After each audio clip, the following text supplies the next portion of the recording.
Hello horror addicts, कैसे हैं आप सब। आप सबका मेरे चैनल लिव हॉरर पर फिर से स्वागत है। आज मैं आपके लिए फिर से एक नई कहानी लाई हूँ। अंधेरा, न दिन न रात।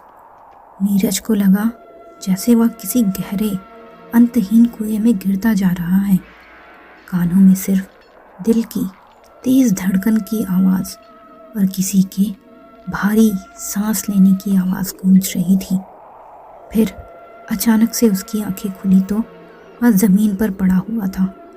चारों तरफ राख, जली हुई लकड़ियों की बदबू और सड़ते हुए मांस की तीखी गंध फैली हुई थी। उसका सिर बुरी तरह से घूम रहा था और कंधे पर जहाँ हाथ पड़ा था वहाँ अब भी जलन सी महसूस हो रही थी, जैसे उंगलियों के निशान चमड़ी में धंस गए हों। नीरज घबरा कर उठ बैठा। कहीं ये सपना तो नहीं, नीरज ने खुद से सवाल किया। लेकिन ये सपना नहीं था। उसने अपने चारों ओर देखा। जहाँ रात में सिर्फ एक रास्ता था, वहाँ अब अनगिनत रास्ते बन चुके थे। हर रास्ता किसी अलग चिता की तरफ जा रहा था और हर चिता पर कोई न कोई खड़ा था। कहीं औरतें जिनके बाल खुले थे, चेहरा जला हुआ था, तो कहीं बच्चे जिनकी आंखें नहीं थी, सिर्फ काले गड्ढे थे, और कहीं बूढ़े जो बिना हिले डुले बस उसे घूर रहे थे। नीरज की चीख निकल गई। तभी उसके पीछे से वही भारी खुरदरी आवाज़ आई, कहाँ भागेगा। नीरज पलटा। वह साया अब पहले से भी साफ था। उसकी टांगें उल्टी मुड़ी हुई थी, हाथ बहुत ज़्यादा लंबे और उंगलियों के नाखून जैसे हड्डियों को चीर सकते हो, इतने धारदार। उसके चेहरे पर आधा मांस नहीं था। जब वह हंसा तो उसके जबड़े से कीड़े गिर पड़े। नीरज पीछे हटते हटते एक चिता से टकरा गया। उसका हाथ किसी चीज से लगा। उसने देखा तो वह इंसानी खोपड़ी थी और खोपड़ी के अंदर अब भी आंखें थीं। आंखें अचानक से झपक गई। नीरज ने हड़बड़ाकर खोपड़ी फेंक दी और वहाँ से भागा। वह जितना भागता, रास्ता उतना ही लंबा होता जाता। कुत्तों के रोने की आवाज़ अब हंसी में बदल चुकी थी। बिल्लियों की लड़ाई अब इंसानी चीखों जैसी लग रही थी। नीरज के कानों में फुसफुसाहट होने लगी, कहाँ भागेगा, तू बच नहीं सकता। उसका दिमाग अब जवाब देने लगा था। उसे लगा कोई उसके अंदर घुस रहा है, उसके दिमाग को अपने बस में कर रहा है। उसका डर उस पर हावी हो रहा था। फिर अचानक से वो उसी जगह पर आ गया जहाँ लकड़ियों का ढेर था, लेकिन अब वहाँ आग नहीं थी। वहाँ एक ताज़ी लाश पड़ी थी, नीरज की अपनी लाश। उसने खुद को ज़मीन पर पड़ा देखा। आंखें खुली हुई थी।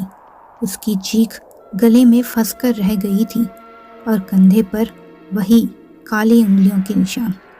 नीरज पागलों की तरह चीखने लगा, नहीं नहीं, ये मैं नहीं हूँ।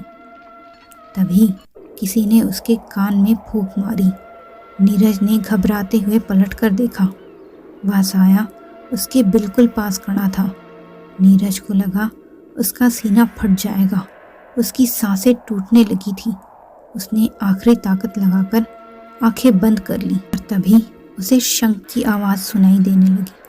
फिर मंत्रोच्चार हुआ, ओम नमः शिवाय, ओम नमः शिवाय। नीरज ने आंखें खोली तो धुंध के बीच एक साधु खड़ा था, लेकिन उसका चेहरा डरावना था। उसकी बड़ी बड़ी आंखें खुली हुई थी और पूरी तरह से लाल थी। साधु ने त्रिशूल को जमीन पर पटका तो पूरा शमशान कांप उठा। सारे साए चीखने लगे। औरतें, बच्चे, जानवर सब एक साथ गायब हो गए। वह विशाल साया गुस्से से गरजा, ये मेरी जगह है। साधु की आवाज़ गूंजी, जो जगह डर से बनती है वो डर से ही टूटती है। उसके त्रिशूल की नोक से एक रोशनी फूटी और नीरज की आंखें जलने लगी और फिर सन्नाटा छा गया। जब नीरज को होश आया तो वह सड़क के किनारे पड़ा था। सुबह की धूप उसकी आंखों में चुभ रही थी।